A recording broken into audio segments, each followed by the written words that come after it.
Boa noite, queridos irmãos da Igreja Batista da Freguesia, na Ilha do Governador. Boa noite, queridos que nos assistem através do YouTube, na nossa programação de cada semana, de cada dia. Todos vocês são muito bem-vindos, que Deus abençoe as famílias de todos. Nós queremos comentar com você que na sexta-feira, às 9 horas da noite, tivemos uma reunião pelo Zoom com a nossa igreja. Talvez você seja um dos que participou. Foi tão bom podermos estar juntos na sexta-feira, dia 11, dia do aniversário da nossa Igreja Batista da Freguesia. Igreja Batista da Freguesia esteve completando o seu jubileu de Alexandrita, ou seja, seus 26 anos de fundação. Foi muito bom, podemos ter um momento de oração, um momento de ceia do Senhor, de palavra do Senhor, de testemunhos, também um momento de confraternização, de comunhão. Foi muito bom. Bom, quero lembrar aquelas situações, os motivos pelos quais nós estamos sempre orando nas nossas reuniões. Hoje estamos aqui no nosso culto em família, aqui no domingo à noite, às 19h30, iniciando este culto desta noite de domingo de junho, né? Olha, nós estaremos agradecendo a Deus pelos aniversários do Antônio, do Milton Bahia, da Magali, da Eliane Batista, da Deise, do Paulo Souza, da Jude, do Kleber e da Luzia. Estamos também agradecendo o aniversário de casamento do Rogério, que sou eu, e da Magali. Então, agradecemos a Deus porque nós temos tido Deus como o nosso mentor, nosso salvador, aquele que cuida de nós. Vamos orar também pela saúde da Ana, esposa do pastor Ulisses, da Rejane, da Marilac, do Agnello, da Janice e da Márcia Menezes. Oramos pela vida da Ana Clara, pela conversão dos familiares da Maria das Graças, e a Rosa Gorni pede também pela saúde, da sua saúde e a saúde dos seus. Vamos orar pelos nossos governantes, como sempre fazemos, como nos ensina a palavra de Deus. Oraremos pelos profissionais de saúde, pastores, missionários, pela vacinação e sempre orando pelo nosso Brasil, né? Orando pelo nosso Brasil. Lembro que se você sentir no seu coração o desejo de participar das obras sociais da Igreja Batista da Freguesia, você pode também participar, pode dividir um pouco das bênçãos que Deus tem dado a você com aqueles que são mais vulneráveis, que estão passando necessidades. O nosso trabalho social da nossa igreja, dirigido pela Rose, ele entrega cestas básicas de alimentação a muitas pessoas. Cada cesta básica dessa tem o valor de R$ 57,00 e você pode aí ver os nossos dados bancários e você pode cooperar. Também cooperamos com uma outra obra social muito relevante, que é a Chácara dos Profetas, uma instituição que ajuda pessoas, homens no caso, a se recuperar da dependência química. Ali temos internados mais de 60 homens que estão lutando quanto à dependência química. Você pode dar suas contribuições e também doações de alimentos, roupa de cama, material de higiene pessoal, material de limpeza, tudo isso que possa ser útil numa instituição como essa. Você pode ligar para o telefone 3283-6047, falar com a Kátia. Você pode fazer isso principalmente nas segundas, quartas e sextas. Ore também pelas obras que nós estamos fazendo no nosso templo, o templo lá na Rua Magno Martins 165, na Freguesia. Estamos fazendo uma reforma estética, corrigindo algumas questões funcionais do nosso templo e das instalações, para que assim que nós estejamos retornando às atividades presenciais, tudo esteja bom, bonito, funcional, para receber aqueles que estarão juntos nos nossos cultos presenciais, dos quais nós temos tanta saudade. Muito bem, vamos agora orar e passar a palavra para o grupo de louvor, né? E nós vamos cantar um pouco e depois vamos ter a pregação da palavra. Feche seus olhos, vamos orar. Senhor Deus, muito obrigado, Senhor, pelo teu amor por nós. Só temos a agradecer, perdoa os nossos pecados e a nossa súplica é que o Senhor nos unja com o teu Santo Espírito para que a palavra de Deus seja pregada. E dá, Senhor, também discernimento a todos os que estão ouvindo essa palavra, para que ela faça sentido na mente de cada um, no coração de cada um. Tudo isso te peço e agradeço, em nome de Jesus. Amém. Muito bem, vamos ao nosso momento de louvor. Olá, irmãos, boa noite, bem-vindos a mais um culto da nossa igreja. E agora a gente vai ter o nosso momento de louvor com aquelas duas músicas de sempre. Eu vou convidar você para a gente louvar juntos. Se você quiser e tiver alguém para convidar, manda o link desse vídeo ou chama o seu filho, o seu marido, qualquer pessoa que você quiser sentir no coração para a gente poder cantar junto, mesmo que à distância. Mas que a gente possa se sentir nesse momento como comunhão, né? Em comunhão como o corpo de Cristo. Amém? Vamos lá?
Senhor, muito obrigado por nos acolher, por ouvir o nosso clamor e por ser o nosso amigo, Senhor. Muito obrigado porque o Senhor é Pai, o Senhor é Deus, o Senhor é amigo e nós podemos confiar em Ti, Senhor. Cuida da nossa mente, cuida do nosso coração, daquilo que fazemos ou pensamos, Senhor Deus. Cuida para que sejamos fiéis a Ti e possamos confiar em Ti todos os dias, independente de situação, Senhor Deus. Nos ajuda, Pai, a confiar de maneira que a nossa vida seja realmente dedicada a Ti e que a gente possa dar passos de fé confiando no Senhor. Nos ajuda como igreja, Pai, a encarar os desafios do retorno aos cultos, de todos os protocolos, Senhor, para a nossa segurança, Pai. Assim como cuida também dos projetos dessa igreja, Pai, dos projetos dessa igreja na comunidade, Senhor, aqui no YouTube também. Que essa mensagem possa estar sendo propagada, Senhor, através da pregação, através da música. E muito obrigado pelos recursos que o Senhor já nos deu, Pai. Muito obrigado. Fica agora com essa mensagem que vai ser trazida nessa noite. Que o Senhor abençoe essa mensagem e que os nossos corações possam ser alimentados com a Tua palavra. Te pedimos por isso, te agradecemos, em nome de Jesus. Amém. Amém. E é isso, irmãos. Fiquem com a palavra do pastor Rogério. Um ótimo final de noite, né? Que você tenha uma semana abençoada aí que vai começar. E a gente se vê no próximo domingo, tá bom? Beijo e até mais. Ok, muito obrigado ao grupo de louvor por esse momento de adoração, de louvor. Muito obrigado, que Deus abençoe vocês, que possa ser também um momento de alegria para o coração de todos vocês que estão nos ouvindo. Vamos então agora à palavra, esse momento da palavra de Deus. Muito bem, vocês sabem que este culto da noite de nossa igreja, que acontece todos os domingos às 19h30, tem um nome. O nome é o nosso culto em família. Alguns devem pensar, mas por que em família? Só se prega sobre família? Sobre família? Não. Nós pensamos nesse nome porque seria um momento em que a família poderia estar reunida, um horário propício para isso, reunida junto à televisão, ao seu smartphone, para estar assistindo esse culto, participando desse culto com toda a família reunida. Por isso, culto em família. Mas também, logicamente, consideramos como muito importante, muito relevante, trazer mensagens sobre a questão da família, sobre os relacionamentos familiares, sobre a vontade de Deus expressa na sua palavra, sobre como viver família, como família cristã. Então, hoje nós vamos falar sobre família, A inspiração desta mensagem, certamente, veio da palavra de Deus, da Bíblia, mas também foi muito abençoada pelo trabalho do pastor Jaime Kemp. O pastor Jaime Kemp é um pastor nascido na América do Norte, mas que passou a maioria da sua vida no Brasil, pregando o Evangelho e trabalhando com famílias. Ele é um homem muito especial, ele e sua esposa, e um dos trabalhos deste pastor Jaime Kemp foi o ponto de inspiração para esta mensagem que eu estou trazendo para vocês hoje. Muito bem. Quero lembrar algo muito importante. O título dessa mensagem é Faça o que eu digo e também faça o que eu faço. Há um ditado popular que diz: faça o que eu digo, mas não faça o que eu faço, né? Mas a mensagem é diferente. Faça o que eu digo e faça o que eu também faço. Uma das questões mais importantes na família são os exemplos. As crianças, elas estão sempre completamente ligadas em nós, observando o que fazemos. Nossos filhos nos têm como referência.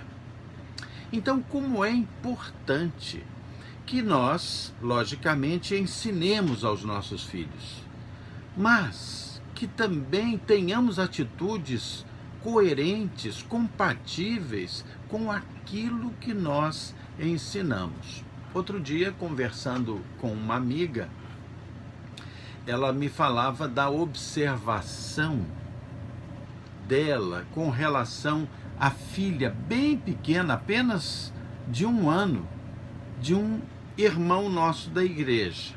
esse irmão nosso da igreja precisava fazer um trabalho, ele está passando um momento difícil da vida dele, e ele deixou os seus filhos com essa irmã da nossa igreja, que é muito amiga da família. E ali ela ficou cuidando dos filhos dele, e num determinado momento ela observou que a filhinha dele, de apenas 1 ano, estava agindo exatamente como o pai. Exatamente como o pai. Na hora em que ela deveria ir para casa para encontrar o pai, ela pegou as coisinhas dela e começou a colocar dentro da mochilinha dela. Mas não só colocando dentro da mochila, como o pai sempre faz quando vai sair com ela, mas colocando cada coisa dentro de um saquinho plástico e depois colocando dentro da mochila, exatamente como o papai faz. 1 ano só, mas ela, embora ainda não fale e possivelmente tenha um entendimento ainda parcial daquilo que é falado com ela agiu de acordo com as atitudes do papai e repetiu as atitudes do papai. Lá foi ela arrumando a sua mochilinha e botando a mochilinha nas costas para esperar o papai chegar. Então, como é importante nesta relação de pais e filhos a questão do exemplo. A questão do exemplo. Eu digo isso a vocês, pais. Tenham uma profunda preocupação com a questão do exemplo. Moldar o caráter de um filho é um privilégio, mas é também uma missão dos pais.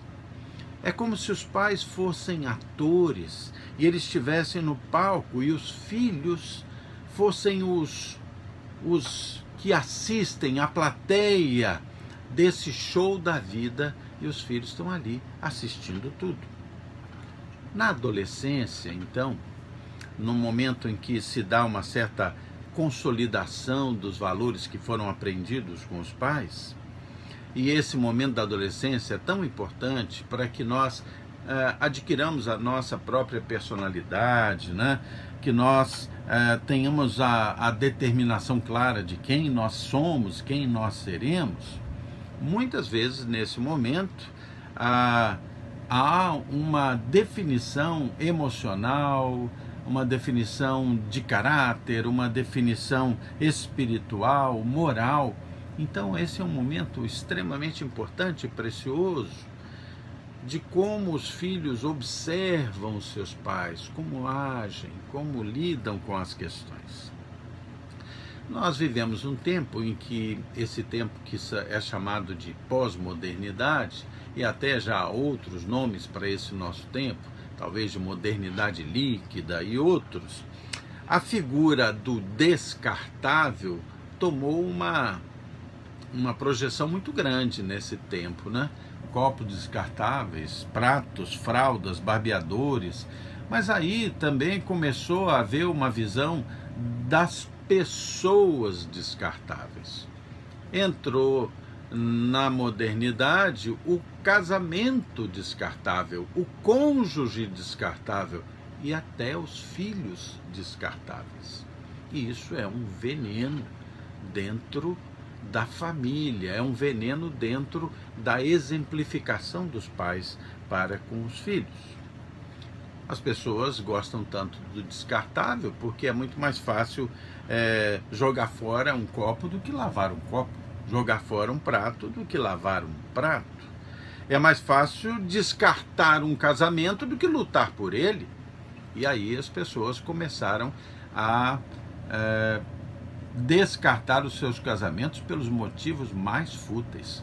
Uma vez conversando com um pastor muito querido, alguém a quem eu respeito muito e que considero um teólogo da melhor qualidade, posso falar o nome dele, pastor Carlos Novaes.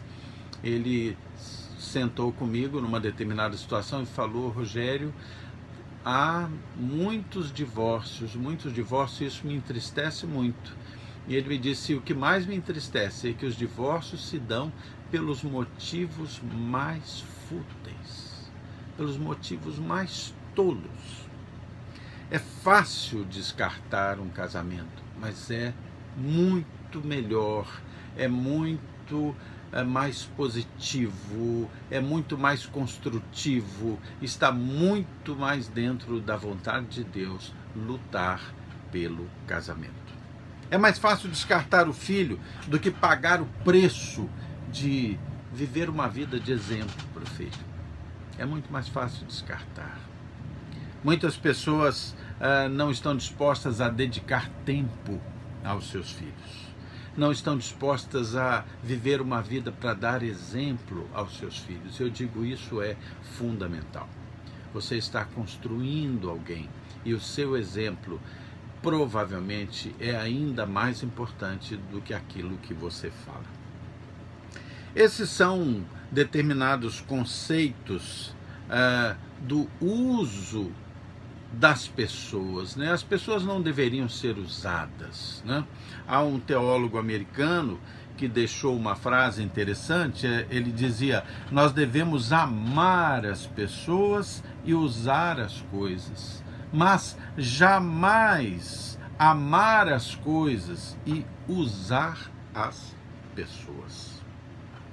Nós devemos dar exemplo, ensinar a nossos filhos valores cristãos. Olha, nós estamos vivendo um tempo de muito afrouxamento do ensino dos valores cristãos. Mesmo pais cristãos estão cedendo demais aos valores da sociedade que se colocam contra os valores cristãos. Queridos, nós precisamos ter posicionamento. Nossos filhos muitas vezes ficam confusos porque nós não nos posicionamos com eles quanto aos verdadeiros valores cristãos.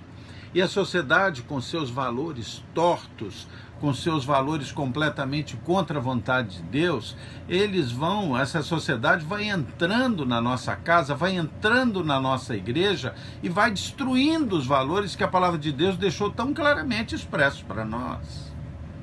Nós precisamos manter os valores cristãos e, mais do que isso, ensinar os valores cristãos para os nossos filhos, ensinar e nos posicionarmos junto a eles com amor, com respeito, mas com firmeza com relação a esses valores. Eu gostaria hoje de falar sobre alguns desses valores, né?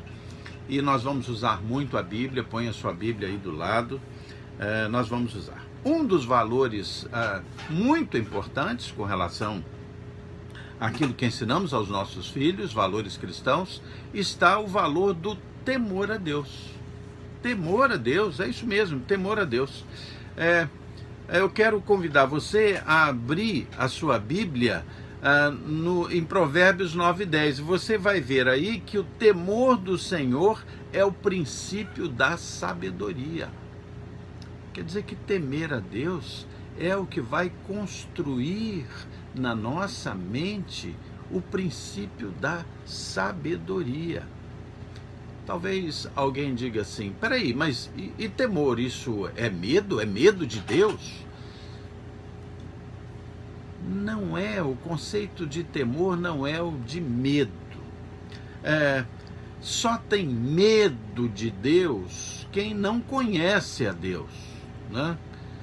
Mas quando alguém tem até medo de Deus, isso significa que ela concebe a existência de Deus, já é alguma coisa boa, mas temor a Deus é algo diferente, é algo muito mais importante. Você via o exemplo de Jesus, por exemplo, como filho de Deus, ele tinha temor ao Pai que o ama. O próprio Jesus demonstrava temor ao Pai.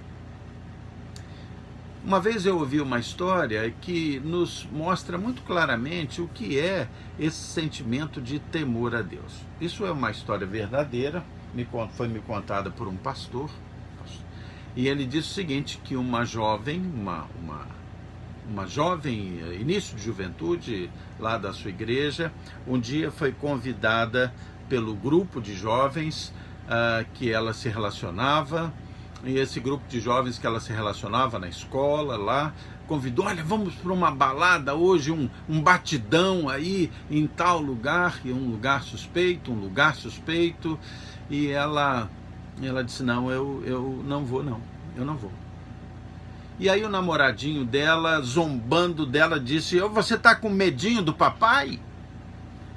E ela parou um pouco e disse, não, eu não estou com medo do meu pai, porque meu pai não me bate, meu pai não me fere, mas eu sei que meu pai me ama e ele cuida de mim. E se eu for num lugar desse e ferir o meu pai pela minha desobediência, eu não vou me perdoar. Isso é temor a Deus. Temer a Deus é reverenciar a Deus. Temer a Deus é entender que os valores de Deus são os melhores valores para mim. Temer a Deus é dar ouvido a Deus através dos conselhos da sua palavra.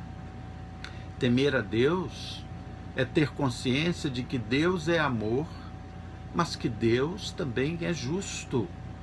Isso é temor a Deus.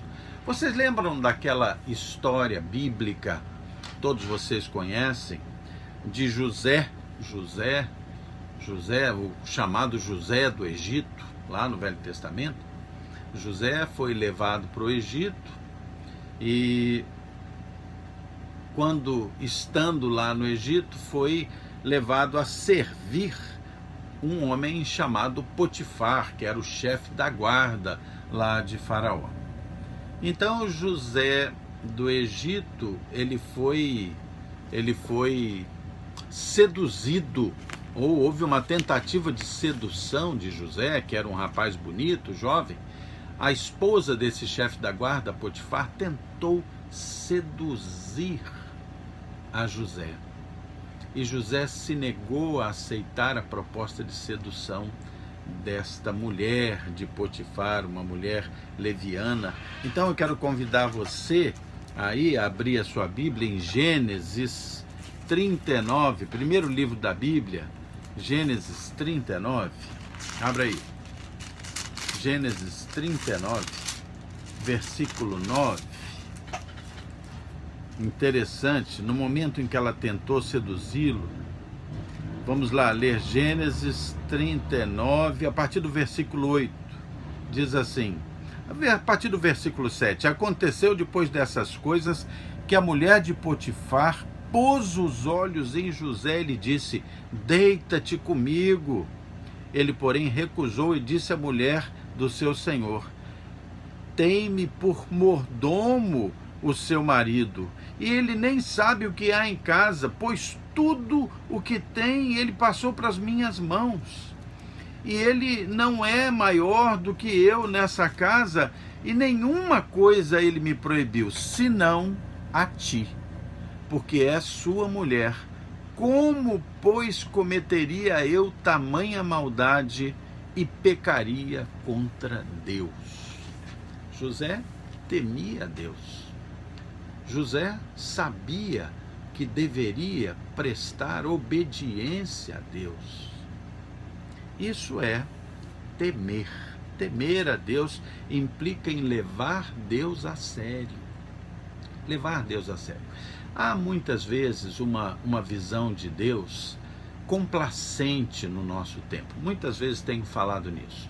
Às vezes olha-se Deus como uma história lúdica aqui dentro da Bíblia. Olha-se Deus como, eu não gosto dos termos, mas o cara lá de cima, Deus é 10, meu amigão.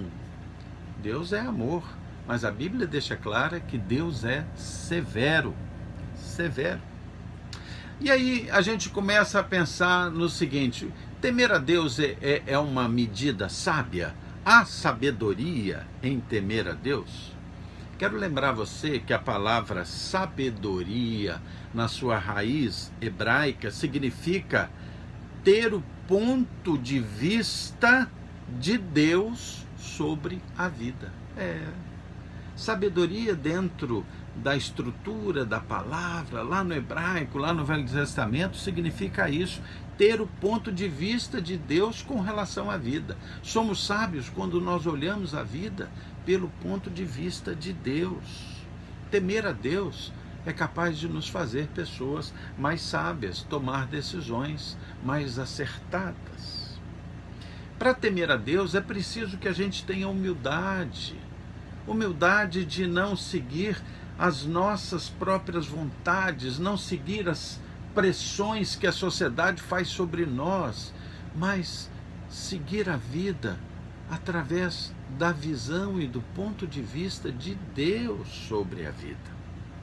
Há algo que é muito verdadeiro, que é o fato de que quando nós nos tornamos rebeldes contra Deus, arrogantes contra Deus, nós vamos lentamente perdendo esse temor a Deus e vamos começando a transgredir a palavra de Deus lentamente. O mal não entra como uma avalanche na nossa casa, não. Ele vai entrando grão por grão, grão por grão.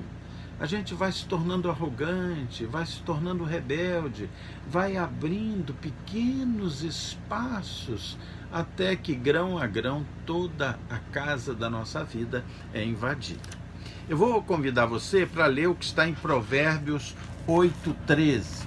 Abre aí, por favor, a sua Bíblia, em Provérbios 8:13. Veja que interessante o que esse texto diz. Provérbios capítulo 8, versículo 13, vai nos dizer o seguinte: o temor do Senhor consiste em aborrecer o mal, ou resistir o mal. A soberba, a arrogância, o mau caminho e a boca perversa, eu preciso aborrecê-los, ou seja, resistir a ele. A gente precisa resistir à arrogância contra Deus, a resistir à soberba contra Deus, resistir à rebeldia contra a vontade de Deus. Quando nós temos o Senhor na nossa vida, nós conseguimos afastar o mal de nós. Ainda em Provérbios, veja Provérbios 3:7.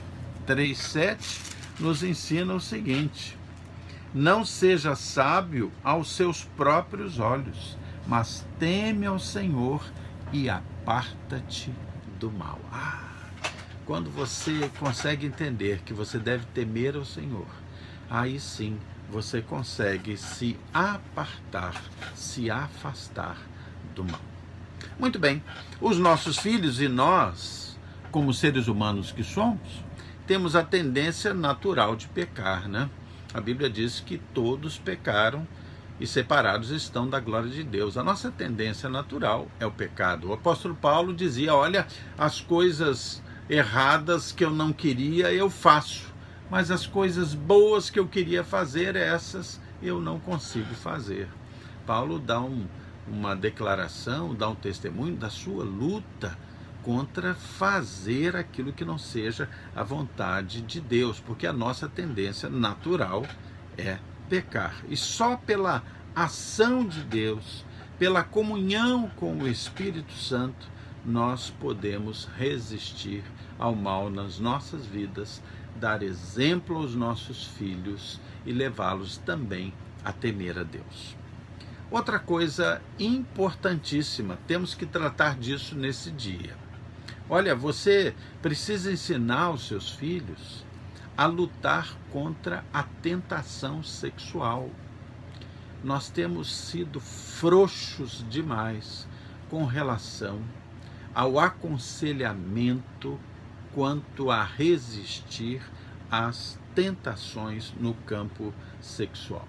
A primeira coisa que você pode fazer para que você possa ter meios de aconselhar seu filho a resistir às tentações sexuais, a tentação de manter uma vida sexual fora do casamento, para você conseguir isso, primeira coisa é que você dê exemplo com uma vida pessoal de santidade nesse sentido. A sua fidelidade à sua esposa, a sua fidelidade ao seu esposo, uma vida de santidade no sexo é algo fundamental para você poder aconselhar. Lute para que seu casamento seja uma referência para o seu filho, para a sua filha. Quero dizer uma coisa aos pais. Deus deu filhos para vocês. E isso é em si mesmo uma bênção. Então, você precisa ter uma conduta debaixo do temor de Deus. Os seus filhos precisam ver em vocês alguém que se mantém ao lado de Cristo e dos seus valores. Precisa ver. Como é que você vai aconselhar o seu filho se ele pegar você preso à pornografia, se ele presenciar uma briga entre você e seu cônjuge por infidelidade, ou se você estiver cheio de culpa por estar tendo uma vida sexual fora do seu casamento? Como é que ele vai confiar em você, né? Como é que ele vai confiar em você? É preciso que você desenvolva uma vida de santidade neste campo também. Ainda que a fornalha esteja aquecida 7 vezes mais, tenha uma vida de fidelidade, uma vida de pureza neste campo também. Outra coisa fundamental, orem pelos seus filhos. Mas não apenas orem pelos seus filhos, mas orem com os seus filhos. E façam isso sempre. Façam isso sempre. Por vezes, a vida se torna tão corrida, em que as pessoas dizem assim, mas eu não tenho tempo. Ache tempo. Ache tempo. Porque na medida que nós vamos afrouxando esse hábito de orar pelos nossos filhos e de orar com os nossos filhos, esse nosso trabalho belíssimo de dar exemplo aos nossos filhos vai ficando muito, muito minado pela vida cotidiana. Orem pelos seus filhos. Outra coisa fundamental, conheçam seus filhos. Queridos, às vezes parece que os pais não conhecem os seus filhos. Eu me lembro de um programa de televisão que houve há muito tempo, um programa humorístico, em que um pai falava do seu filho com tantos elogios, e um amigo da família que sabia das coisas que o filho fazia virava para o lado e falava assim, tem pai que é cego, tem pai que é cego. Querido, conheça os seus filhos. Agora, conhecer um filho, uma filha, demanda tempo, demanda convívio, demanda conversa, demanda confiança mútua. Você precisa se relacionar com eles, né? Às vezes a gente delega para uma babá ou para uma pessoa, um cuidador, os nossos filhos diante de uma situação de trabalho, de luta pela vida, mas entenda que delegar não é delargar. Às vezes pais não só delegam por uma imposição da situação, mas delargam. Largam os filhos na mão de outros. Quem tem o privilégio e a responsabilidade de criar o seu filho é você. Quem deve determinar o estilo de vida que vai ser apresentado ao seu filho é você. É você. Essa responsabilidade, esse privilégio, eles são seus, eles são seus. Conversem com seus filhos abertamente sobre todos os assuntos. Conversem sobre sexo com os seus filhos. Precisa haver essa abertura. Converse sobre o corpo com os seus filhos. Desde sempre. Essa conversa tem que ser do ponto de vista de Deus. Então você precisa viver a sua vida sexual do ponto de vista de Deus, para conversar com seus filhos sobre vida sexual do ponto de vista de Deus para a vida deles. É preciso pagar o preço de criar os filhos, vocês mesmos. Filhos por quem se paga um alto preço, no sentido de grande dedicação, de grande presença, esses filhos por quem se paga um alto preço, esses são os filhos mais valiosos. Eles adquirem valor porque você pagou um alto preço. O preço de estar junto, o preço de vivenciar, o preço de se chatear, muitas vezes, para aconselhar. Às vezes não queremos nos chatear, não quero falar sobre isso, não, fale, é preciso estar junto. Jaime Kemp, esse pastor especialista em trabalho com família, que eu citei como inspirador desse trabalho, tem uma frase ótima, eu gostaria de dizer para você. Ele diz o seguinte: é melhor construir uma cerca, por mais trabalho que dê, na beirada da montanha, do que construir um pronto-socorro lá no fundo do vale. Ou seja, se você não constrói uma cerca de conselhos e de convívio aqui no alto da montanha, você talvez tenha que socorrer os seus filhos que caíram da montanha e vão estar todos quebrados lá no fundo do vale da vida. Então é preciso convívio. Agora eu gostaria de falar algo a vocês, filhos, vocês aí, vou falar a crianças, a adolescentes e aos jovens. Preste atenção, vocês então, principalmente adolescentes e jovens, têm mais compreensão. Eu quero lembrar a vocês que o livro de Provérbios, que é um livro de sabedoria da Bíblia, possui 64 versículos que advertem sobre o perigo de jovens e adolescentes solteiros se envolver sexualmente na juventude fora do casamento. A Bíblia tem 64 claríssimas advertências. E é como, por exemplo, aquele exemplo que se dá, olha, será que a gente deve dar uma faca para uma criança? E aí a gente diz, não, ela vai se cortar. Tá bom, então a faca é ruim em si mesmo? Não, a faca não é ruim em si mesmo. O sexo não é ruim em si mesmo, não é mal em si mesmo. O sexo foi criado por Deus. A questão é que tudo tem o seu tempo, tudo tem o seu lugar. Se eu entrego uma faca para uma criança, isso é mal, porque ela vai se ferir, ela vai se cortar. Será mal, ou vai cortar alguém. Agora, se eu entrego essa faca para um cozinheiro, uma cozinheira experiente, nossa, vai usar aquela faca para fazer coisas maravilhosas. O sexo em si mesmo, queridos, é bom, é bênção.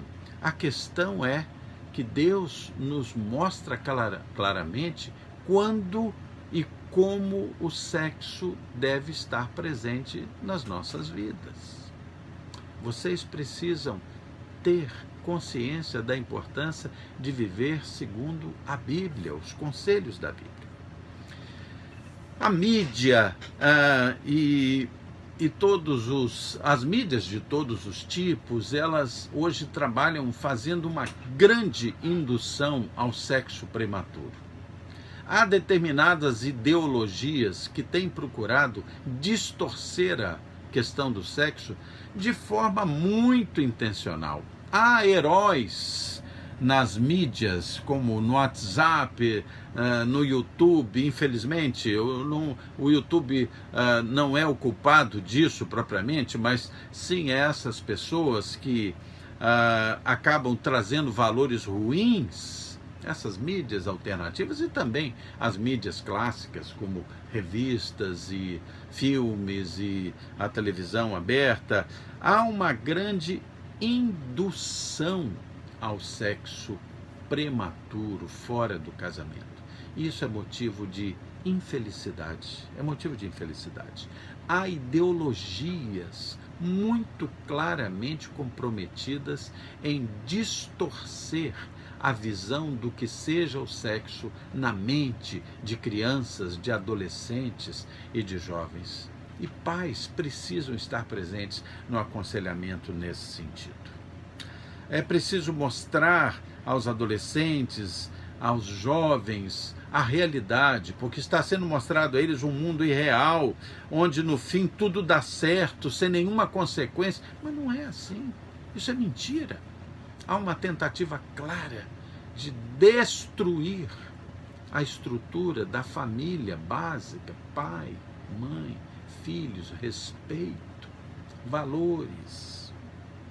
Você esteja certo, as emissoras de televisão, os canais das mídias alternativas todas não vão apoiar você.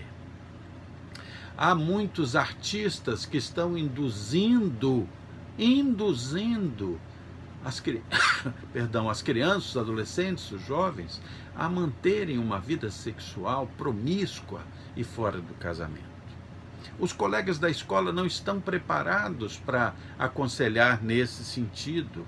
Os filmes não estão preocupados em guardar os valores bíblicos, os valores cristãos para os seus filhos. Os donos das revistas não estão nem aí. Os ideólogos políticos, eles estão muitas vezes torcendo para que os filhos das famílias destruam a concepção familiar. Portanto, quem pode aconselhar isso é você. Eu quero dizer a você o seguinte, algo muito importante. Abra sua Bíblia aí em Provérbios 6, 25.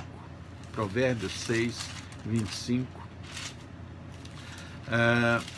Ele vai nos dizer algo importante, diz assim, olha, não cobices no teu coração a formosura, nem te deixes prender com as suas olhadelas.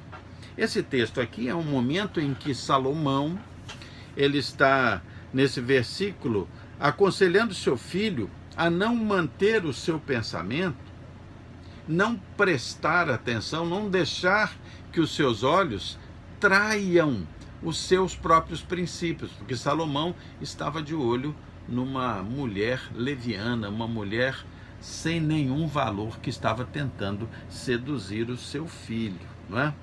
Então a gente precisa lutar para dominar os nossos pensamentos e não nos deixar levar a viver uma vida fora da vontade de Deus. O pastor Billy Graham, ele, num dos seus livros muito famosos, ele escreve uma frase que é a seguinte: não olhe pela segunda vez. Não olhe pela segunda vez. O que ele queria dizer? Às vezes nós somos tentados, todos são tentados, todos nós temos uma sexualidade, homens, mulheres, adultos, jovens, adolescentes, temos uma sexualidade viva ali dentro de nós. E muitas vezes nós olhamos para alguém, olhamos para uma situação que nos desperta o desejo. E nós não podemos impedir que aquele despertamento de desejo sexual, ele venha na nossa mente. Aí, Billy Graham dizia, não olhe pela segunda vez. Quando isso acontece, você sabe que aquilo é ilícito, está fora da vontade de Deus para a sua vida, adolescente, jovem, adulto, se você sabe disso, não olhe pela segunda vez. Essas questões a gente só consegue impedir preventivamente. Depois que você olha a primeira vez, olha a segunda, começa a conceber na sua mente a possibilidade de transformar aquele pensamento numa atitude, você estará muito prestes a perder o controle. Alguém vai dizer assim, pastor, é mais fácil falar do que fazer. Eu sei que é. Mas eu quero lembrar a você que se você é alguém que conhece Jesus como seu Salvador, você não está sob o domínio do pecado. Se você já aceitou Jesus como Senhor e Salvador, você não está sob o domínio do pecado. Entenda que você também não está sozinho. Se você já aceitou Jesus como Senhor e Salvador, se você não aceitou, você pode fazer isso agora. A Bíblia deixa claro que o Espírito Santo de Deus passou a habitar em você. Ele habita em você. E Deus tem um plano com você. Não saia dele. Não perca a sua bênção.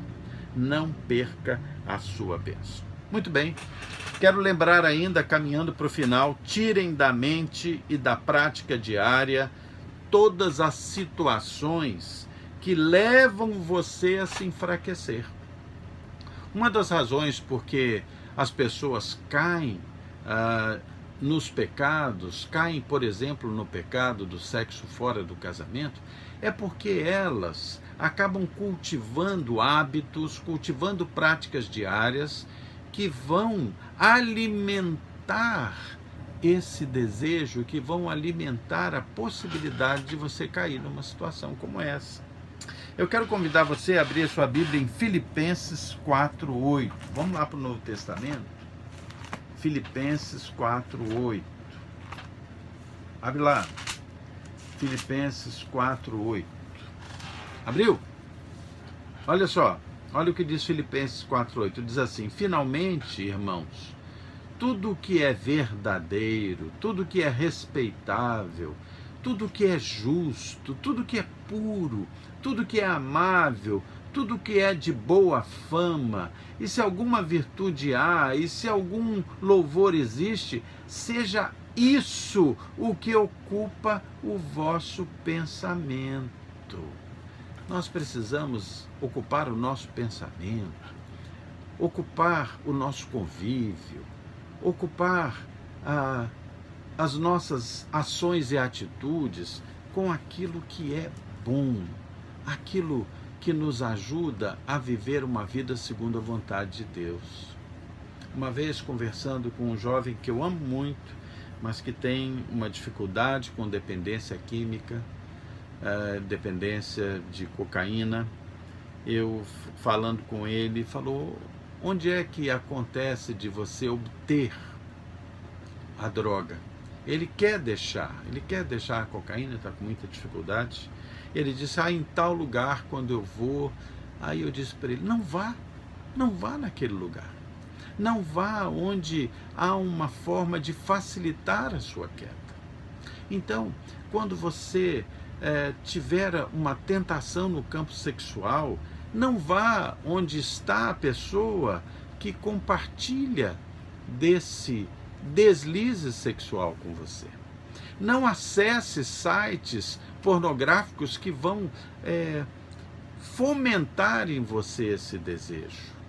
Não deixe de ir onde há a palavra de Deus e onde há pessoas que ajudam você, que compartilham com você de uma vida de santidade.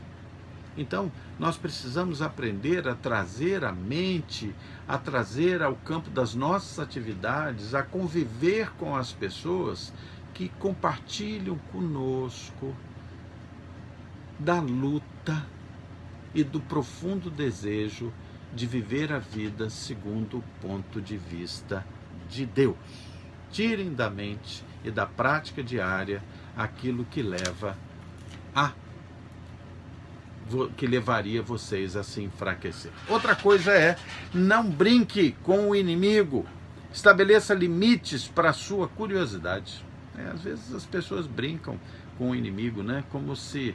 há dois grandes erros que pode se fazer. Um é você achar que Satanás está em todas as coisas, né?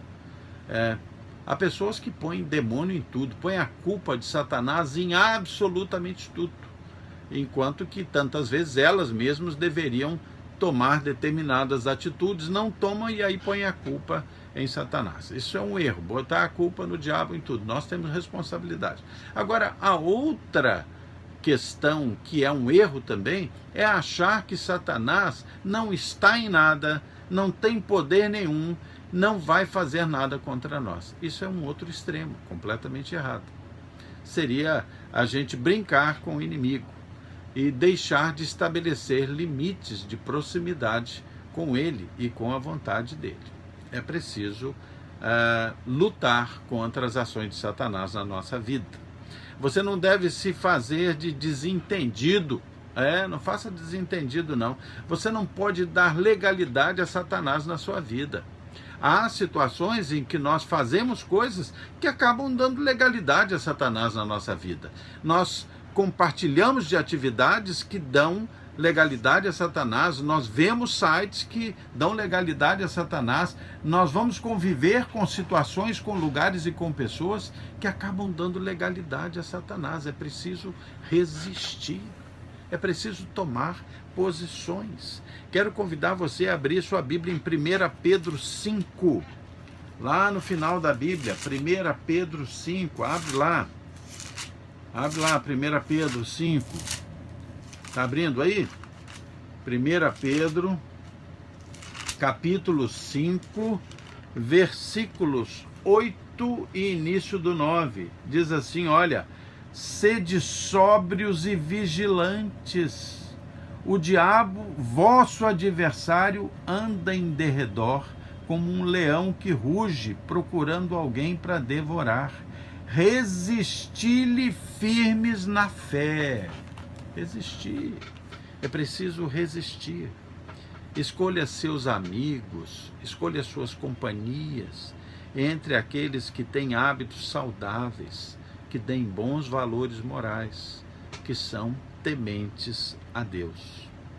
Sabe, é preciso que você, jovem, você, adolescente, tenha coragem de ter personalidade, de ter posições. Muitas vezes na vida nós precisamos entender que vai ser preciso nadar contra a maré. Quem não nada contra a maré, querido, é peixe morto. Só peixe morto que não nada contra a maré. É preciso ser um peixe vivo, né? Um peixe vivo sabe que o peixe é o símbolo do cristão ou do cristianismo. Então, é preciso nadar contra a maré. Gostaria de ainda, caminhando para o fim, dar um alerta. Adolescentes e jovens na busca da sua própria identidade podem se tornar pessoas arrogantes, rebeldes e até orgulhosas. Isso é até um tanto natural na adolescência, uma certa rebeldia. Mas nós temos que tomar muito cuidado. Há um pastor Jeremias Pereira, um pastor da Igreja Presbiteriana lá de Minas, um homem muito interessante, um homem de Deus, e ele diz que rebeldia e violência entre filhos e pais denota sempre a presença de uma ação demoníaca. Ele defende essa tese e tem tudo a ver, tem tudo a ver. Às vezes a pressão das tentações, ela vai sendo tão violenta sobre os jovens adolescentes do nosso tempo, que isso acaba gerando uma ação de tremenda rebeldia. Vocês sabem que a ação da rebeldia é normalmente uma ação satânica, né? A própria atitude de Satanás na história bíblica é a atitude, é a postura de alguém que se rebelou contra Deus. Pais e filhos devem manter então um relacionamento de amor, um relacionamento de comunicação, um relacionamento de exemplo. Isso ajuda a construir uma cerca de defesa aos ataques do inimigo. Quero fazer duas considerações finais, que são as seguintes. Esse não é um mundo perfeito e nós sabemos muito bem disso. Nós não vivemos uma situação ideal, pelo contrário, muitas das nossas ideologias políticas e até mesmo das diretrizes de ensino em muitas escolas, elas conspiram contra os valores cristãos. Nós sabemos disso. Esse mundo não é perfeito. Talvez os seus pais, os pais de vocês, adolescentes, os pais de vocês, jovens, talvez os seus pais não tenham conseguido ser um exemplo perfeito. Isso é muito difícil mesmo. Talvez eles tenham cometido erros. Talvez os seus pais nem sequer conheçam os valores cristãos, os valores bíblicos. Talvez você seja um menino, uma menina, um adolescente, um jovem, uma jovem, crentes, mas sejam os únicos crentes na sua família. Talvez isso aconteça. Vocês precisam entender, eu tenho dois caminhos para seguir. Ou eu vou repetir os erros do meu pai, os erros da minha mãe, eu vou repetir os erros,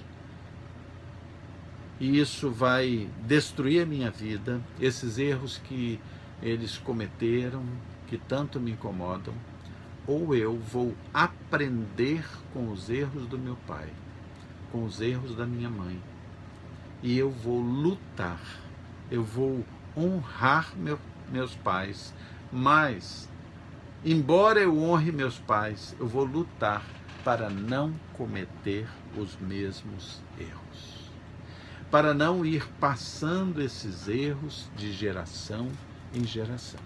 E eu vou buscar a Deus. Eu vou buscar a Deus. Uma segunda lembrança neste final de sermão. Pense assim, olha, talvez, e agora para os pais, talvez você pense assim, eu sou pai, eu sou a mãe, mas eu errei, eu não consegui dar exemplo para os meus filhos. Talvez você seja um adolescente, seja um jovem, você diga assim, eu sou um jovem, um adolescente, mas eu não consegui acertar, eu errei, e agora? O que eu faço? Eu como pai digo, o que eu faço? Eu já errei. Eu como filho digo, o que eu faço? Eu errei. Eu quero lembrar uma coisa para você. A Bíblia deixa clara que Deus ama vocês. E que Deus ama a situação de arrependimento. Quando alguém reconhece os seus erros. E quando alguém se arrepende dos seus erros.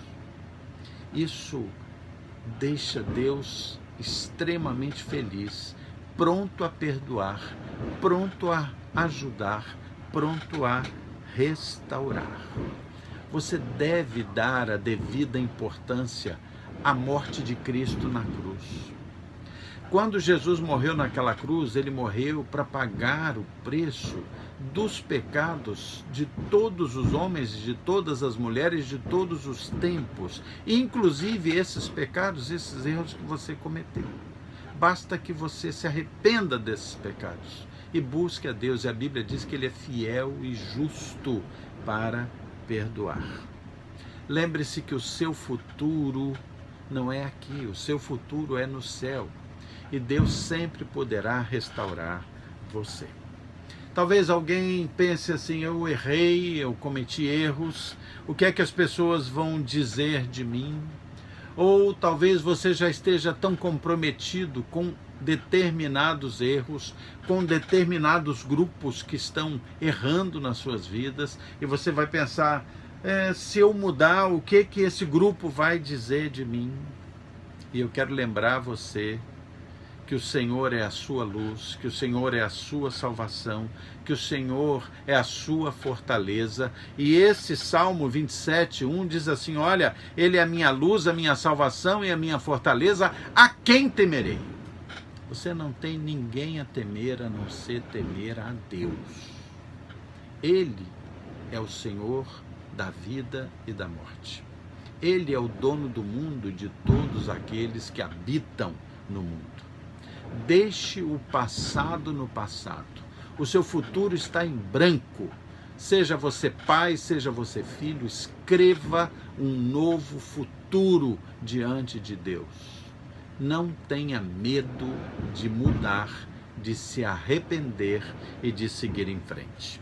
Eu quero convidar você para abrir a sua Bíblia no livro de Filipenses. Será o último livro em que nós vamos abrir a nossa Bíblia hoje. Filipenses 3, de 12 a 14. Abra aí.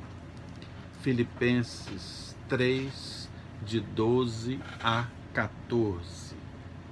Deixe os seus erros no passado. Deixe os seus erros no passado. Filipenses 3, de 12 a 14, diz assim. Não que eu... Isso aqui é o apóstolo Paulo dizendo, consciente da sua situação de homem que tenta acertar, mas que muitas vezes erra, um homem de Deus, diz assim, não que eu o tenha já recebido ou tenha já obtido a perfeição, mas prossigo para conquistar aquilo para o que também fui conquistado por Cristo Jesus. Irmãos, quanto a mim, não julgo havê-lo alcançado, mas uma coisa faço, esquecendo-me das coisas que para trás ficam e avançando para as coisas que diante de mim estão. Eu prossigo para o alvo, para o prêmio da soberana vocação de Deus em Cristo Jesus. Uma das coisas mais maravilhosas que existe na vida cristã é saber que o Senhor está pronto a nos perdoar e que nós podemos esquecer das coisas que ficaram para trás e seguir para o alvo que é Cristo, seguir para uma vida nova que está em frente, porque a nossa vida está em branco e nós podemos escrever uma nova existência. Peça perdão a Deus, perdoe também as pessoas à sua volta e aí deixe que o sangue de Jesus cubra o que já passou. Cubra o que já passou. Siga em frente. Viva um dia de cada vez diante de Deus. O último texto aqui mesmo em Filipenses 4, versículo 19, para nós encerrarmos, diz o seguinte: e o meu Deus, segundo a sua riqueza em glória, há de suprir em Cristo Jesus cada uma das vossas necessidades. O Senhor supre na riqueza em glória dele, não na nossa miséria, mas na riqueza em glória dele, todas as nossas necessidades. Viva no temor do Senhor, busque a vontade de Deus, tenha a coragem de viver pela graça de Deus. Lembre-se que você tem um Deus bom, um Deus gracioso, um Deus santo, que deseja que nós tenhamos também uma vida santa diante dele. O Senhor quer construir uma geração santa. E nós vamos pedir isso a Deus, nós vamos clamar a Deus sobre isso. Amém? Deus abençoe você nos seus novos propósitos, você papai, você mamãe, você filho, você filha. Deus quer construir uma geração santa. Amém? Vamos orar, vamos fechar nossos olhos, vamos orar. Senhor Deus, muito obrigado pelo teu amor e pela tua bondade, Pai. Abençoa os pais que estão ouvindo essa mensagem, abençoa os filhos que estão ouvindo essa mensagem, que eles tenham a coragem, a decisão, a ousadia, o temor a Deus, de se arrepender dos seus pecados, de seguir em frente, vivendo no temor de Deus e segundo a vontade dele, Pai. Senhor Deus, quero suplicar bênção sobre os aniversariantes, sobre os enfermos, suplicar bênção, Senhor, sobre os governantes da nossa pátria, sobre os profissionais de saúde, sobre pastores e missionários, Senhor. Cuida deles, Senhor. Abençoa o nosso Brasil. Salva, Senhor, e restaura o nosso Brasil, é a nossa súplica, Pai. Tudo isso, Senhor, nós te pedimos e agradecemos, não porque haja nenhum mérito em nós, mas pelo teu amor, pela tua graça, misericórdia e bondade, Pai. Em nome de Jesus. Amém. Queridos, muito obrigado pela companhia de vocês. Deus abençoe vocês. Faça uma obra maravilhosa na vida de vocês. Esqueçam e se arrependam dos erros do passado, porque o Senhor esquece, e siga em frente numa nova vida com o Senhor Deus, com Jesus Cristo. Deus abençoe você. Vamos nos ver agora na quarta-feira, às 19h30, no Oração e Ação Estudo Bíblico. Até lá.